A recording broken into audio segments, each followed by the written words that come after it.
प्रेरित कीजिए, इस सारे लोग समाज में क्या करें, पेड़ लगाएं। समाज बहुत सामुदायिक लोगों का ग्रुप बनाइए, पेड़ लगवाइए। शहरी वानिकी में शहर में पार्क लगाई दीजिए, शहर के पेड़ सड़क को चौड़ी कीजिए, साइड साइड में दोनों ओर घने पेड़ लगा दीजिए। इस साइड में एक एक पेड़ लगता है, 10-10 लाइन इधर लगा दीजिए, 10 इधर लगा दीजिए। तो ये सारी चीज़ें होती हैं। इसके अलावा देखेंगे तो आपको व्यक्तिगत रूप से घरों के ऊपर देखेंगे तो पेड़ लगा सकते हैं अलग अलग टाइप का। तो ये वनों की कैटेगरी थी, हमने आपको बता दिया था। अब हमें देखना है क्लाइमेट। देखना है क्या जी, क्लाइमेट। क्लाइमेट बड़ी तेज चेंज हो रहा है। जलवायु, जलवायु जिसे चेंज नहीं होना चाहिए, जलवायु को कभी भी चेंज नहीं होना चाहिए। देखिए जलवायु के बारे में समझते हैं। तो जलवायु समझने से पहले मौसम समझना पड़ेगा। मौसम को हम कहते हैं अभी के टाइम पे वेदर। मौसम को क्या कहते हैं, वेदर। वेदर क्या चीज होता है, इसे हम कहते हैं मौसम। मौसम ये क्या दर्शाता है, मौसम जो है हमारे वायुमंडल की स्थिति को बताता है। वायुमंडल की स्थिति, वायुमंडल की दैनिक स्थिति, पर डे। दैनिक का मतलब होता है प्रतिदिन, दैनिक स्थिति, वायुमंडल की दैनिक स्थिति। डेली क्या चीज चेंजिंग हो रही है हमारी वायुमंडल में।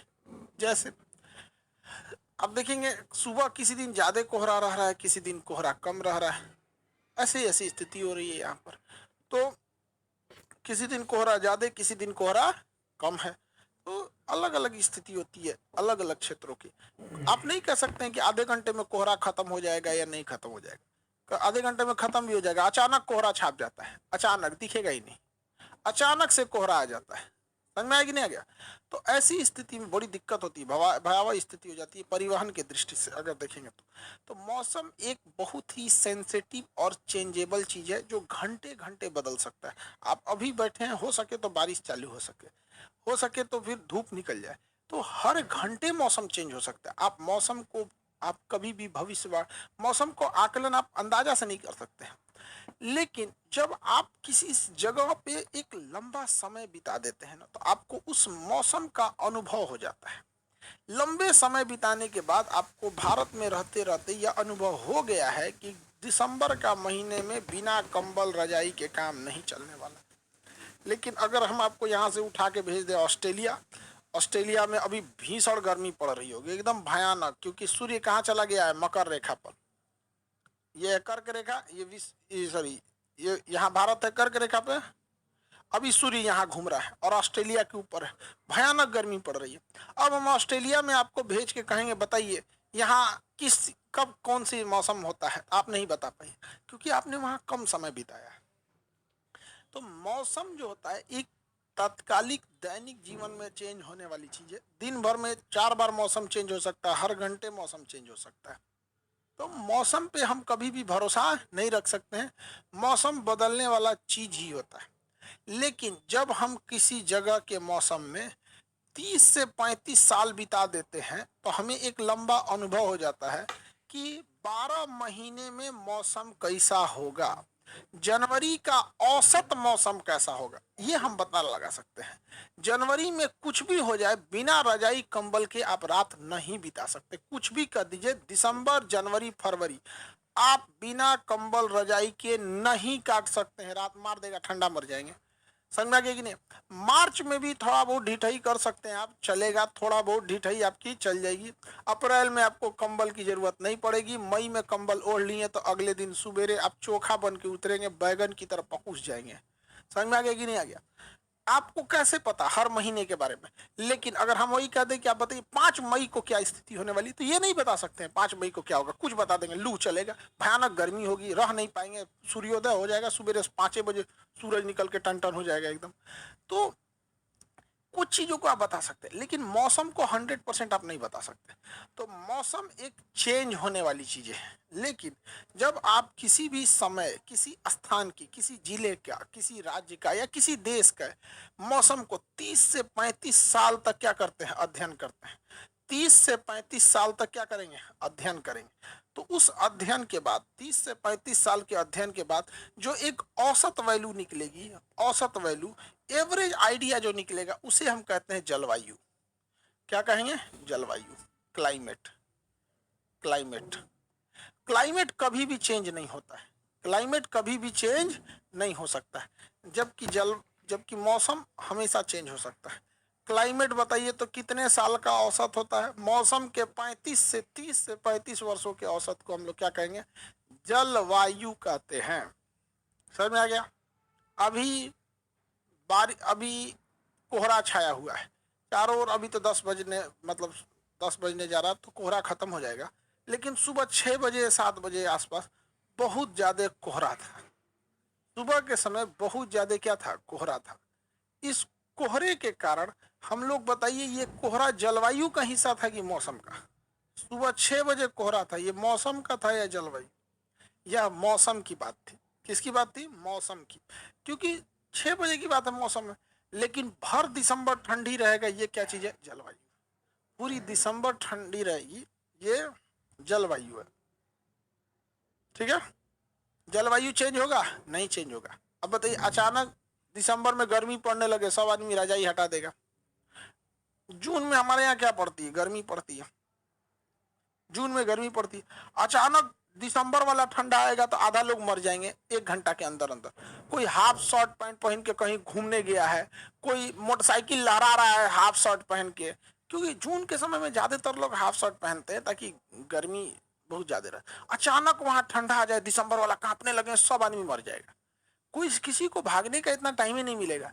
कोई ट्रेन में है, कोई कहीं है, कोई कैसे भी है, भयानक स्थिति हो जाएगी, भाग नहीं पाएगा आदमी फिर तो। समझ में आ रहा है? जलवायु कभी भी चेंज नहीं होता है, क्योंकि जून की जलवायु कैसी है? गर्म।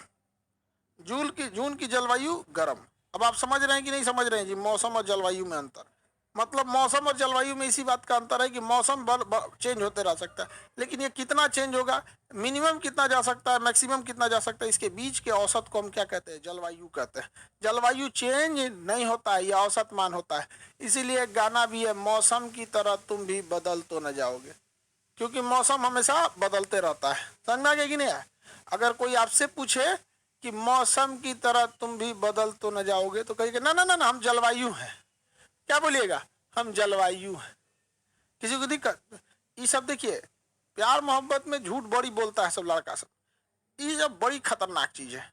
ये सब लड़की सब उसी झूठ को सच समझ जाती है और पगला जाए। अरे बाबू, लड़की क्या बताया जाए सब चीजों को?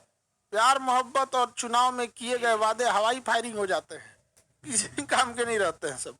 इसलिए इस सब चीजों से सावधान रहिएगा। और लड़का कुछ कहे, गंगा नदी में उतर के गंगा जल उठा के कहे कि हम नहीं बदलेंगे, हम जलवायु हैं, ना ना ना ना ना, उसको आप मौसम की तरह ही समझिएगा। समझ में आ गया कि नहीं आ गया? बदलबे करेगा। तो आपको ये समझ में आ गया मौसम क्या चीज है? मौसम के औसत को हम क्या कहते हैं? जलवायु। जलवायु चेंज नहीं होती है, और चेंज हो गई तो आदमी को तबाही ला देगा। जलवायु चेंज हो गई तो क्या ला देगा? तबाही।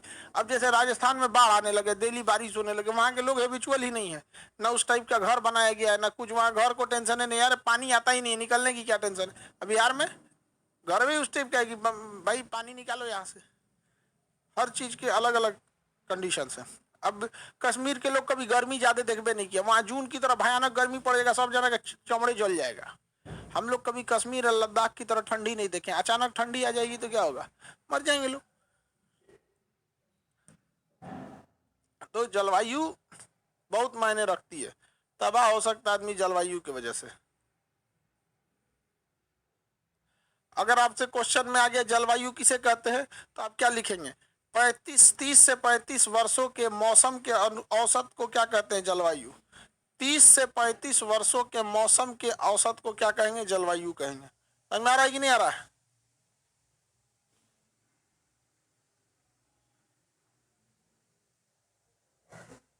हम लोग जब पढ़ते थे 10th में, तो ये क्वेश्चन लिखने के लिए आया था कि जलवायु से आप क्या समझते हैं। तो मेरे बगल का लड़का से हम सोचे थे कि नकल कर ले वो क्या लिखा है। हमको लगा कि लिखा होगा, ये पूरा एक पन्ना लिखा था बढ़िया से, जलवायु से आप क्या समझते हैं। हमको समझ में नहीं आ रहा था ये लिखे क्या चीज, लिखे जलवायु से क्या समझते हैं। हम लिख दिए जल और वायु को मिला देंगे तो जलवायु बन जाता है।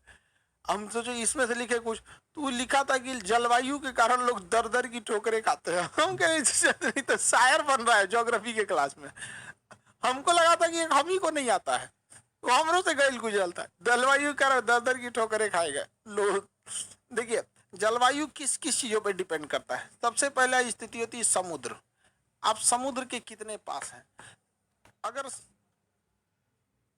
समुद्र के पास है, देखिए ध्यान से, अगर किसके पास है, समुद्र के पास है, तो आपको समुद्र के पास की स्थिति में क्या होगी, न ज्यादा गर्मी पड़ेगा न ज्यादा ठंडा पड़ेगा। समुद्र के पास न ज्यादा गर्मी पड़ेगी न ज्यादा ठंडा पड़ेगा। अभी मुंबई आप जाइएगा, वहां देखेंगे न ज्यादा गर्मी है न ठंडी है।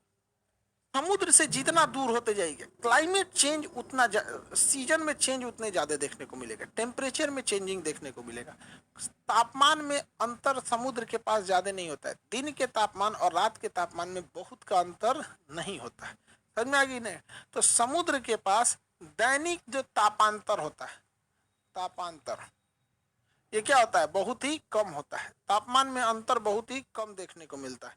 इसलिए आप देखिएगा कि ऐसे क्षेत्र में जहाँ समुद्र है वहां पर अगर मैच वगैरह होगा, देखिएगा मुंबई वगैरह में, तो हम लोग रजाई में देखेंगे और वो सब हाफ पैंट हाफ शर्ट पे मैच खेलते रहता है। ठंड वहां कम पड़ती है। दूसरा समुद्र हो गया पर्वत। देखिए पर्वत भी बहुत मेन रोल निभाते हैं हमारे जलवायु में। जैसे हिमालय पर्वत है, ये देखिए हिमालय पर्वत, हिमालय पर्वत जो है ये हमारे लिए एक बाउंड्री का काम करता है, क्योंकि इस साइड से चाइना और रूस से बहुत ही ठंडी हवाएं आ रही होती हैं। रूस के उस साइबेरिया का एरिया आ जाता है, इधर ऊपर में चाइना है, चाइना के ऊपर रूस का साइबेरिया है। रूस के साइबेरिया क्षेत्र से बहुत ही भीषण ठंडी हवाएं आने लगती हैं। यह भीषण और ठंडी हवाएं भारत में जान ले सकती हैं किसी का भी, क्योंकि इनका टेम्परेचर -60 डिग्री होता है। -60 डिग्री, मर जाएगा इंसान -60 डिग्री में।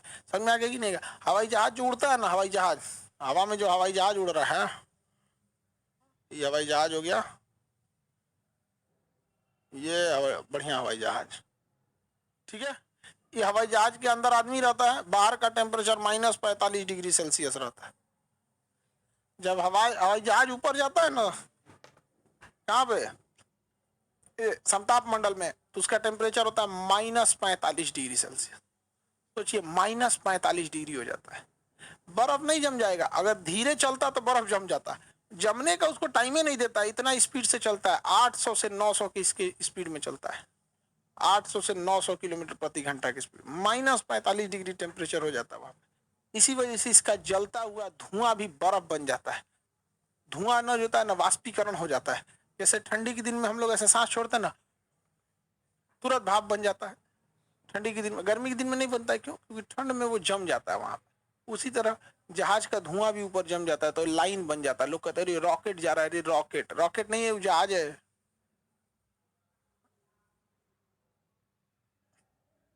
चलिए, तो ये ठंडी हवाओं को रोकने का काम कौन करता है? पर्वत करता है।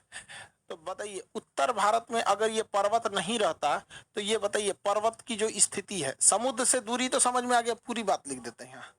समुद्र से दूरी, समुद्र से दूरी, जलवायु के निर्धारण में समुद्र से दूरी, पर्वत की स्थिति, पर्वत का लोकेशन, पोजीशन ऑफ माउंटेन, पर्वत की स्थिति, पोजीशन ऑफ माउंटेन, पर्वत की स्थिति या position of mountain, position of क्या चीज? माउंटेन, ठीक है। चलिए अब ध्यान से देखते हैं हम लोग, पोजीशन ऑफ माउंटेन, पर्वतों की स्थिति। अगर ये पर्वत, ये इतनी ठंडी हवाएं हैं, -60 डिग्री सेल्सियस पे ये हवाएं आ रही हैं, तो ये पूरे पर्वत को बर्फ से ढक देंगी। ये पूरे पर्वत को बर्फ से ढक देती हैं। और इसके बाद जो इन पर्वतों से हवाएं आती हैं, वो बेसिकली यूपी, बिहार, झारखंड, दिल्ली, हरियाणा, पंजाब के सेक्टर में एकदम भयानक ठंडा लेके चली आती हैं, जिसे हम कहते हैं शीत लहर। क्या कहेंगे? शीत लहर। अभी पर्वतों ने अभी भारत के से आने वाली ठंडी हवाओं को रोक देती हैं, तो जाके इतनी भयावह स्थिति शीतलहर कर देती है। शीतलहर की स्थिति कितनी भयावह हो जाती है, तो उस स्थिति में शीतलहर का प्रकोप उतना ज्यादा हो जाता है। समझिए, समझ रहे हैं? शीतलहर का। और अगर ये पर्वत अच्छा उनका हाल जरा सोचिए जो इस पर्वत पे रह रहे होंगे। भूटान, नेपाल भयानक ठंडा पड़ता है, तिब्बत में भयानक ठंडा, उत्तराखंड, हिमाचल प्रदेश में तो बर्फ जम जाता है, कश्मीर में तो पूरा बर्फ जम जाता है। तो बहुत ज्यादा दिक्कत होता है उन लोग को जलवायु की वजह से ऐसे। अब अगर 1 मिनट के लिए आप जरा सोचिए कि हम 1 मिनट के लिए अगर जिस तरह दुकान का शटर उठाते हैं ना, अगर 1 मिनट के लिए शटर की तरह यदि से उठा दिए,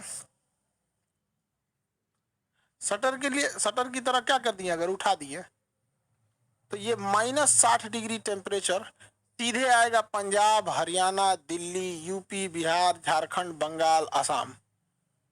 भारत की जनसंख्या की समस्या को 1 मिनट में सॉल्व करके चल जाएगा, सुता देगा यहाँ से एक केवल 50 करोड़ आबादी को। 1 मिनट के लिए हटेगा ना तो 50 करोड़ आबादी सो जाएगी हमेशा हमेशा के लिए, क्योंकि हम लोगों को कभी इस टेम्परेचर को सहने की आदत ही नहीं है।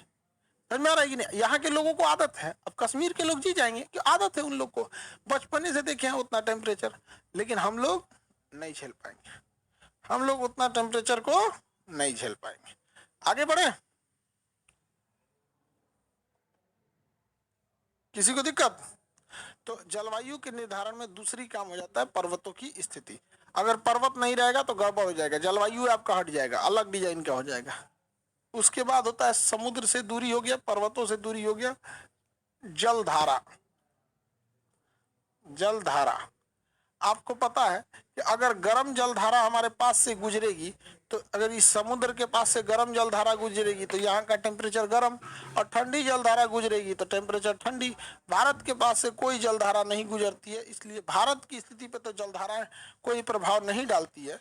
लेकिन अगर विश्व के मानचित्र पर देखिएगा तो अलग अलग देशों में जलवायु में समुद्री जलधाराओं का बहुत ही अहम रोल रहा है, बहुत ही अहम रोल रहा है। देखिए कैलिफोर्निया की ठंडी जलधारा इस एरिया को ठंडा कर देती है, और ठंडा करने के कारण यह समुद्री जलधारा यहाँ एरिया ठंडा कर देती है, तो यहाँ से बादल नहीं बन पाता है और यह एरिया मरुस्थल होता है।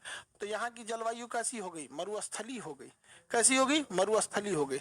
यहाँ से एक नॉर्वे की धारा जाती है जो इस पूरे एरिया को गर्म कर देती है, यहाँ के पानी बर्फ में नहीं बदल पाता है, तो ये भी जलवायु है। तो समुद्र जलवायु के निर्धारण में जलधाराओं का भी बहुत बड़ा रोल रहता है, समुद्र के जलधाराओं का भी बहुत बड़ा रोल होता है। जैसे यहाँ पे पेरू या हम्बोल्ट की धारा है, याद कीजिए बाबू, पेरू या हम्बोल्ट की धारा पूरे समुद्र को ठंडा कर दी। समुद्र का पानी भाप नहीं बन पाया, जब भाप नहीं बना तो बादल नहीं बना, अब बारिश नहीं हुआ, यहाँ अटाकामा का मरुस्थल बन गया। विश्व का सबसे शुष्क मरुस्थल कौन है? विश्व का सबसे शुष्क मरुस्थल अटाकामा का मरुस्थल है। विश्व का सबसे शुष्क मरुस्थल अटाकामा का मरुस्थल है।